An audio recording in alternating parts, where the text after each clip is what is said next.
పీఓకేను స్వాధీనం చేసుకునే అవకాశాన్ని భారత్ ఏమైనా మిస్ చేసుకుందా? దీనిపై మోడీ మరో బిగ్ స్కెచ్ ఏమైనా వేస్తున్నారంటే భిన్నమైన ఆన్సర్స్ వస్తున్నాయి. ఇప్పటికే కాల్పుల విరమణ తన ఘనతే అని ట్రంప్ చెప్పుకోవడంపై కాంగ్రెస్ గరమవుతోంది. అటు పాకిస్తాన్ దుస్సాహసానికి తెగబడితే మాత్రం ఇక అంతమే అని ప్రధాని మోదీ ఘాటు వార్నింగ్స్ ఇచ్చారు. ఇంతకీ పీఓకే చుట్టూ కేంద్రం మైండ్లో ఉన్న ఆలోచనలేంటి? యుద్ధ విరమణపై ప్రతిపక్షాలు ఏమంటున్నాయి చూద్దాం.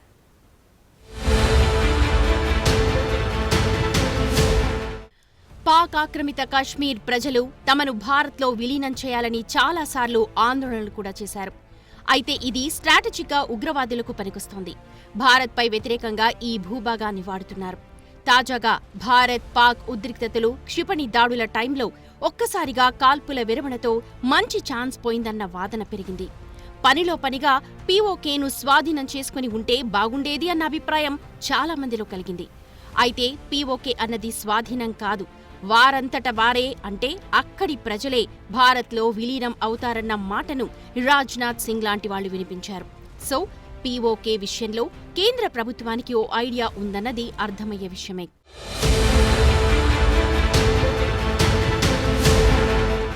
నిజానికి పాకిస్తాన్ అక్కడి ప్రజలను ఆర్థిక పరిస్థితి గురించి పట్టించుకునే పరిస్థితిలో లేదు.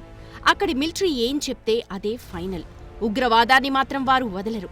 లష్కరే తోయిబా, జైషే మొహమ్మద్ వంటి ఉగ్రముఠాలను స్ట్రాటజిక్ అసెట్లుగా పాక్ భావిస్తోంది.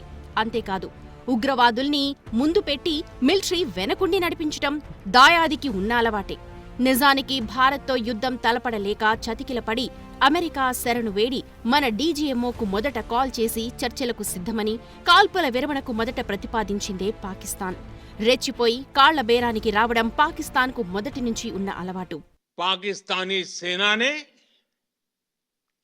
हमारे डीजीएमओ को संपर्क किया, तब तक हम आतंकवाद के इंफ्रास्ट्रक्चर को बड़े पैमाने पर तबाह कर चुके थे. आतंकियों को मौत के घाट उतार दिया गया था. पाकिस्तान के सीने में बसाए गए आतंक के अड्डों को हमने खंडहर बना दिया था. इसलिए जब पाकिस्तान की तरफ से गुहार लगाई गई, पाकिस्तान की तरफ से जब ये कहा गया कि उसकी ओर से आगे कोई आतंकी गतिविधि और సైన్య దుస్సాహస్ నహీ దిఖాయా జాయేగా. మన దృష్టి మళ్లించేందుకు పాక్ చాలా కుయుక్తులను పన్నుతూ ఉంటుంది. ఎప్పుడు ఏ మూల నుంచైనా దాడి చేసే అవకాశం ఉంది. భారత్ కూడా రెడీగా ఉండాలి. పాక్ ఓవైపు డ్రోన్లను ప్రయోగిస్తోంది. స్కూళ్లు, ప్రార్థనా మందిరాలు, ఆస్పత్రుల మీద దాడులు చేస్తోంది. మనం పాక్ పౌరుల జోలికి పోకపోయినా దాయాది దేశం మాత్రం ఈ తరహా దాడులకు పాల్పడుతోంది. తమ ఆర్మీ బలమైందని అక్కడి జనంలో హీరో అని అనిపించుకునేందుకే ఈ కుటిల యత్నమన్నది నిజం. ఉగ్రవాదులు చనిపోతే పాక్ ఆర్మీ ఆఫీసర్లు దగ్గరుండి అధికారికంగా అంత్యక్రియలు చేసిన సంస్కృతి ఆ దేశానిది.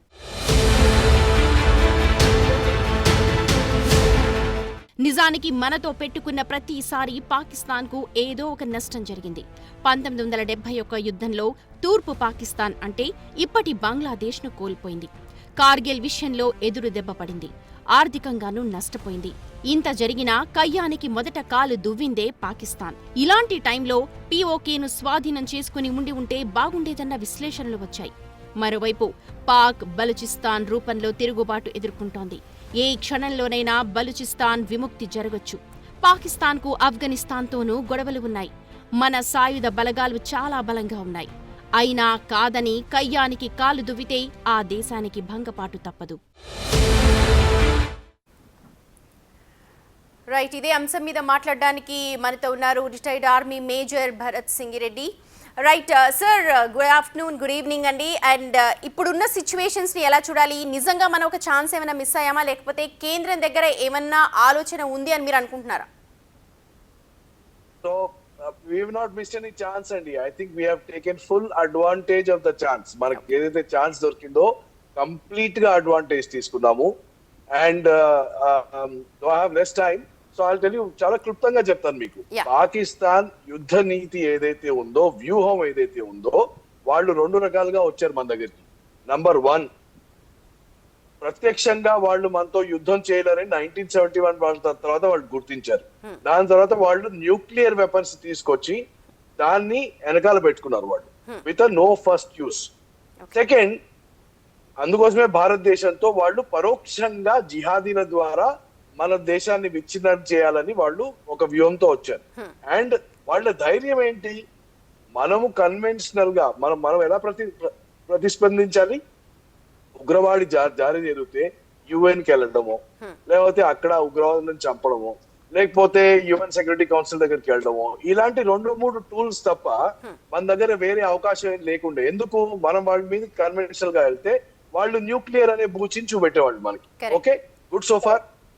Now in the current 5-day war of Op Sindhur which has happened, we have very clearly denuclearized them.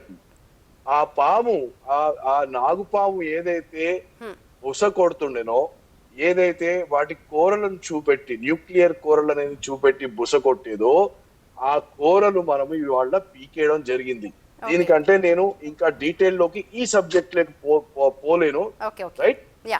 So ఇప్పుడు పాకిస్తాన్ కూరలు లేని తాచుపాము, ఎంత బుస కొట్టినా కానీ ఆ బుసలో సత్వ లేదు.